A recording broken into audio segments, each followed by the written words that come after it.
বিসমিল্লাহির রহমানির রহিম। আসসালামু আলাইকুম রহমতুল্লাহ। স্ট্রোক একটি ভীতিকর অবস্থা, একটি মারাত্মক স্বাস্থ্য সমস্যা।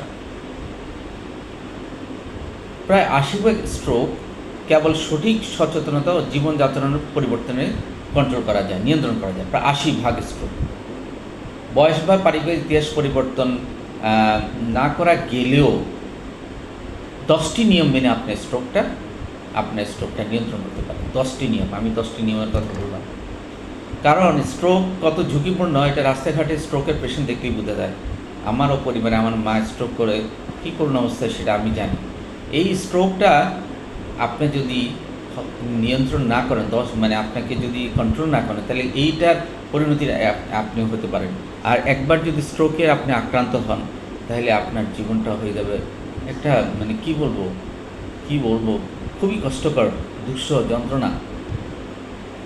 তা আসুন, স্ট্রোক নিরাময়ের 10টি উপাদান আমি আপনাদেরকে বলবো, দয়া করে শুনুন। চাপ নিয়ন্ত্রণ রাখা, control your high blood pressure. উচ্চ রক্তচাপ স্ট্রোকের সবচেয়ে মারাত্মক ঝুঁকির সৃষ্টি করে। এটি ধমনির দেয়াল দুর্বল করে, রক্ত জমাট বাঁধার সুযোগ তৈরি করে দেয় এবং অনেক সময় ধমনিকে করে ফেলে, ডিসরাপ্ট, ছিঁড়ে ফেলে। এবং আপনি সবসময় এই জন্য আপনার উচ্চ ব্লাড প্রেশার 120 আর 80 মধ্যে রাখবেন বা তার নিচে রাখবেন। এবং এই সবচেয়ে আমাদের সমাজে যে স্ট্রোক উচ্চ রক্তচাপ বাড়ে, এটা হলো লবণ বেশি খায়। লবণ একদম অ্যাভয়েড করবেন। প্রয়োজনে যদি অ্যাভয়েড না করতে পারেন, লবণ 1 গ্রামের বেশি ডেইলি খাবেনই না। ওজন কমানো, অনেকে আছেন ওজনের বিষয়ে সচেতন থাকেন না। স্ট্রোকের আরেকটি কারণ হলো ওজন, অতিরিক্ত ওজন বা স্থূলতা। এর সাথে ডায়াবেটিস এবং উচ্চ রক্তচাপের সুসম্পর্ক থাকে। এই জন্য আপনি যে 5 কেজি ওজন কমাইতে পারেন ডায়েটিং করে বা কম খেয়ে বা এক্সারসাইজ করে, লাইফস্টাইল চেঞ্জ, বিএমআই নিচের দিকে 25 যদি রাখতে পারেন, তাহলে স্ট্রোকের ঝুঁকি আপনারও অনেক কমে যাবে। দৈনিক সাধারণত আমরা স্ট্রোকের ভিতরে 1200 কিলো ক্যালোরি খাবার রাখতে বলি, বেশি না। এবং লিফট এড়িয়ে চলা, তারপর সিঁড়ি ব্যবহার করা, নিয়মিত হাঁটাহাঁটি করা, তারপরে বাইরে খাবার দাবার বন্ধ করা, এগুলি হলো আপনি ওজন কমানোর অনেকগুলো উপায়। রক্তে শর্করা মাত্রা নিয়ন্ত্রণ করা। রক্তে যদি উচ্চ মাত্রার শর্করা থাকে, তাহলে কি হয়, এটা রক্তনালীকে ক্ষতিগ্রস্ত করে। এই ক্ষতিগ্রস্ত রক্তনালী ব্রেইনেরও রক্তনালীকে ক্ষতিগ্রস্ত করে এবং রক্তের ট্রাইগ্লিসারাইড জমায়, রক্তের স্পেস কমায় দেয়, রক্তনালীর যে জায়গা রক্ত চলাচল, তাই ব্রেইনে রক্ত প্রবাহ ব্যাহত হয়। চিনি একদম অ্যাভয়েড করবেন। এই জন্য রক্তে সিম্পল কার্বোহাইড্রেট যেমন যেগুলি সহজে আপনার ইনসুলিনের পরিমাণ বাড়াইতে চায়, স্পাইক ঘটায়, এই ধরনের কার্বোহাইড্রেট আপনি একদম অ্যাভয়েড করবেন। এবং চিকিৎসক পরামর্শ মতো ডায়েট, ব্যায়াম বা ওষুধের মধ্যে শর্করা কমানো যেতে পারে। অ্যালকোহল অ্যাভয়েড করা, অনেকে অ্যালকোহল খেয়ে থাকেন, মদ, স্পিরিট, এই ধরনের যে কোনো অ্যালকোহল, তারপরে এইসব অ্যালকোহল স্ট্রোকের ঝুঁকি সৃষ্টি করে। এইসব অ্যালকোহল একদম অ্যাভয়েড করা। ইসলাম এগুলি আল্লাহ হারাম করেছেন, এগুলি না খাওয়াই ভালো। আর্টিরিয়াল ফাইব্রিলেশন চিকিৎসা। আর্টিরিয়াল ফাইব্রিলেশন স্ট্রোকের ঝুঁকি বাড়ায় যায় 3 থেকে 4 গুণ। কারণ আর্টিরিয়াল ফাইব্রিলেশনে হৃৎপিণ্ডের অনিয়মিত স্পন্দন তৈরি হয়, হৃৎপিণ্ডে রক্ত জমাট বাঁধে, আর মস্তিষ্কের রক্ত প্রবাহ সমস্যা হয়, স্ট্রোকের ঝুঁকি বাড়ায়। এবং এই জন্য আর্টিরিয়াল ফাইব্রিলেশন চিকিৎসাটা প্রপারলি করতে হবে, যাতে এটা আপনার ক্ষতি না করে।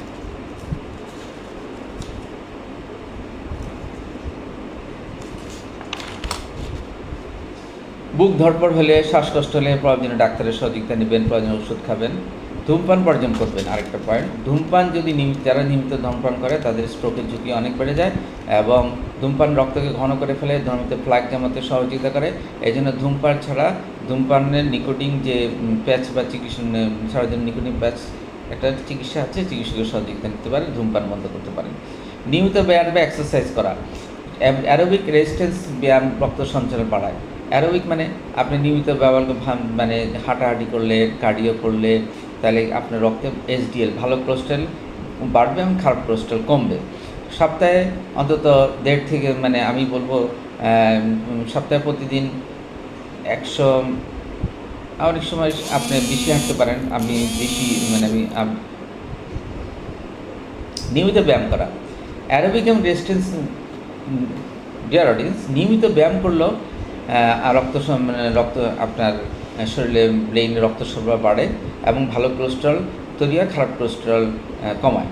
নিয়মিত সপ্তাহে অন্তত 150 মিনিট প্রতিদিন 30 মিনিট করে সপ্তাহে 5 দিন আপনি হাঁটাহাঁটি করবেন, দৌড়াবেন, সাঁতার কাটবেন, সাইকেল চালাবেন। এই ধরনের ব্যায়াম করলে আপনার মানে 2 দিন ব্যায়াম করলে আপনার শরীরে স্ট্রোক ঝুঁকি কমবে এবং আপনি স্ট্রোকে এগেনস্ট রেজিস্ট্যান্স তৈরি করতে পারবেন। স্বাস্থ্যকর খাদ্যাভ্যাস গড়ে তোলা, healthy eating system, healthy ডাইটিং system. ছোটো প্লেটে খাবার নিয়ে অল্প পরিমাণ খান, শাকসবজি ফলমূল বেশি খান, হোল গ্রেইন তারপরে লাল চাল, ওটস, ভালো ফ্যাট, অলিভ অয়েল, বাদাম বীজ বেশি করে খান। স্যাচুরেটেড ফ্যাট যেমন মাখন, প্রক্রিয়াজাত মাংস, স্যাচুরেটেড ফ্যাট, কেক, ভাজা পোড়া খাবার এড়িয়ে চলুন। মানসিক চাপমুক্ত থাকুন, স্ট্রেস ফ্রি লাইফ। দীর্ঘদিনের মানসিক চাপের শরীরে হরমোনের পরিমাণ বাড়ায়, রক্তচাপ বৃদ্ধি করে, রক্ত জমাট বাঁধার প্রবণতা বাড়িয়ে দেয়। স্ট্রোক তাহলে স্ট্রেস কমাতে ধূমপান এবং অতিরিক্ত খাওয়ার বদলে মেডিটেশন, নামাজ পড়া, নিয়মিত আল্লাহর সাহায্যে যারা ফজর নামাজ নিতে পড়া, এগুলি প্রিয়জনদের সময় কাটানো, এগুলি করতে পারেন। এগুলি তো স্ট্রোকের মানসিক চাপ কমে এবং স্ট্রোকের ঝুঁকি কমে। নিয়মিত স্বাস্থ্য পরীক্ষা, যাদের কোনো সমস্যা নাই তারা বছরে একবার, অন্তত 6 মাসে একবার করেন অথবা বছরে একবার করেন, এবং যাদের স্বাস্থ্য সমস্যা আসে তারা ডাক্তার পরামর্শ প্রতি 3 মাস পর পর স্বাস্থ্য পরীক্ষা করলে অনেক সময় রোগগুলো ফাইন্ডিং হয় এবং স্ট্রোকের ঝুঁকি কমে। তো ডিয়ার অডিয়েন্স, আমি স্ট্রোকের যে প্রবলেমগুলোর কথা বললাম, আশা করি এইগুলি আসলে স্ট্রোক একটা মারাত্মক রোগ। এই ধরনের রোগ থেকে আপনি নিজেকে বাঁচিয়ে রাখেন, আপনার সুস্থ থাকুন। তাহলে আমি উচ্চ রক্তচাপ কমান, ওজন কমান, রক্তের শর্করার মাত্রা নিয়ন্ত্রণ করুন, অ্যালকোহল খাওয়া বন্ধ করুন, নিষেধ হারাম করুন, তারপর আর্টেরিয়াল ফাইব্রিলেশন চিকিৎসা করুন, ধূমপান বর্জন করুন, নিয়মিত এক্সারসাইজ করুন, স্বাস্থ্যকর খাদ্যাভ্যাস গড়ে তুলুন, মানসিক চাপমুক্ত জীবনযাপন করুন, নিয়মিত স্বাস্থ্য পরীক্ষা করুন। আজকে এই পর্যন্ত আমি যে পয়েন্টগুলো বললাম, দয়া করে এগুলি যদি আপনার মধ্যে থাকে তাহলে অবশ্যই অ্যাভয়েড করেন এবং সুস্থ থাকুন। আমার এই Hasan Saeed healthy lifestyle, obesity, তারপর ফ্যাটি লিভার, এই গ্রুপটাতে একটু লাইভ সাবস্ক্রাইব করুন। ভালো থাকুন। আসসালামু আলাইকুম।